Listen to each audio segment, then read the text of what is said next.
Alright mga kadagat, babalik ulit tayo sa dagat. Yan. Ito ang ating diving cap. Ito ang ating flashlight, wala pang baterya. Ito yung flashlight ni Kadagat Jenny. Meron pang headlight. Ito yung battery pala, hindi pa nakalagay sa flashlight natin. Diving flashlight. Haxenfire DB30. Subok na. Almost 1 year and 3 months na ito sa akin. Medyo nagtipid na rin ang kulay blue na nakakabit sa body, pero okay. Ito naman yung relo natin na panlangoy, mahigit 1 taon na din. Hindi pinapasok ng tubig. Diving watch. Yan. Hindi ko na babanggitin yung yung brand. Basta nandyan lang ito sa online. Okay.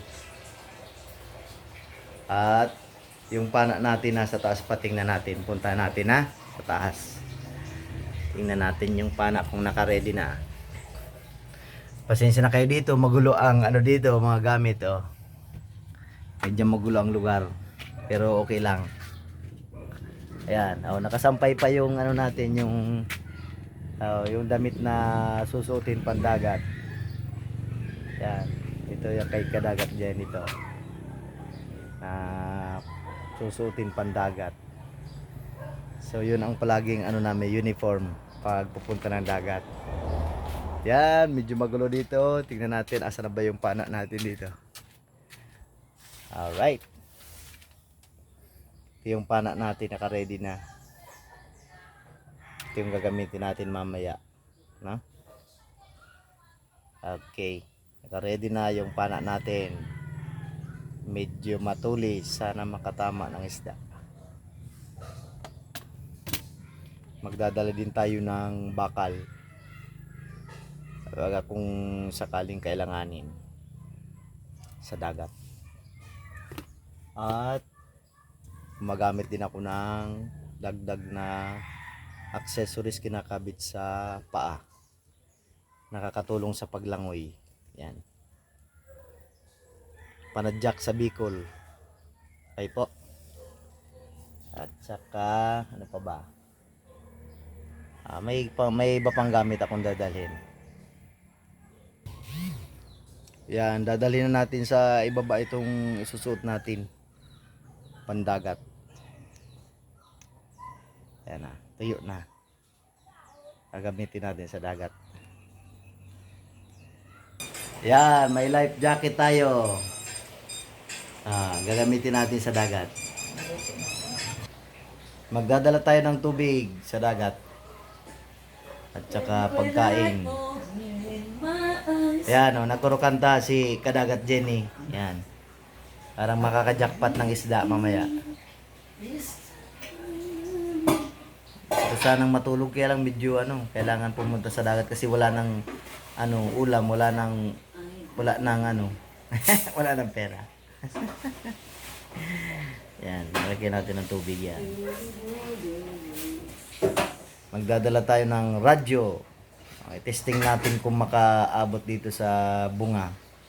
Itong radyo na napakaikli ang antena. Right? Testingin natin. All over again. Siya nga pala, ito. Kakain mo na ikaw? I-try natin itong isang piraso lang na nagawa natin, yung bobo, patibong para sa alimasag. Bubo. Bubo ka. So napatulan ng mga alimasag ito. Talagyan natin ng pain sa loob. Nakita ko ito sa YouTube. Testing lang ito. Yan Amazing. Medyo ginawa ko ng karagdagan na pagkabit. Mayroon siyang screw sa labas. Yung nakita ko lang, screw nakasuksok lang. Yan, dito papasok yung yung alimasag. Tsaka yung palibot ng kawayan may mga butas. Yan. para maamoy ng alimasag ang pain sa loob. Walang iba kundi dinikdik na isda. Yan. Pag successful ito, gagawa pa tayo nito ng ano, marami. Nakita ko ito sa Amazing Sea. Yan. Shout out, Amazing Sea.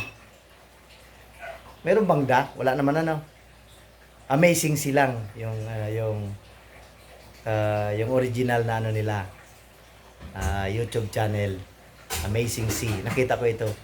Salamat sa idea. Ginaya ko kasi maganda. I-try ko lang dito sa amin pero medyo try lang. Wala namang mawala. Thank you very much Amazing Sea for the idea. Yan nakagawa ko ng isa. Kayo marami nakita ko sa YouTube. Marami kayong nilalagay sa ilalim ng ugat ng bakawan at saka marami kayong huli kasi napakaganda pa ng dagat nyo dyan dito sa amin. Maganda rin kaya lang medyo hindi na masyado marami ang mga isda at alimasag. Thank you very much Amazing Sea. Shout out sa mga nanonood. Good morning, good noon, good afternoon, good evening. Kahit anong oras dyan sa inyo. Kung asan man kayo sa mundo. Ingat-ingat. Yan may reserve akong battery para masigurado na yung lakad natin ay hindi tayo malubat yung flashlight. May dala akong battery, 26650 na battery. Lito Kala. Ang gandang klase yung original, yung isa class A battery. Di masyado matagal. Dali malobat. Yung may seal ng Lito Kala, maganda yan. Tumatagal lang mga 3 oras. Depende sa paggamit. Yan, mga kadagat. Kadagat vlog. Paki like, subscribe, and share. Merong notification bell. Paki-click para pag may bagong video ma-notify kayo. Yan. Alright. Dito pa rin tayo sa bahay. Nagbe-prepare para makapunta naman sa dagat. Yan. Yan ang ating pintuan. Yan ang ating nandun sa unahan yung gate. Yan.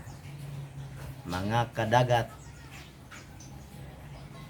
Pupunta sa dagat para makahuli ng isda at may pang-ulam. Yan. May pambenta pa sana. Nandito ang sagwan natin May sagwan tayo dito. Yan. Alright. Ingat-ingat. Okay, ready na. Ready na tayong pumunta sa dagat. Yan. Ganito ang attire natin pag pupunta ng dagat. Yan si Kadagat Jenny. Nagumuni-muni pa. Yan may mga sampay kami dito.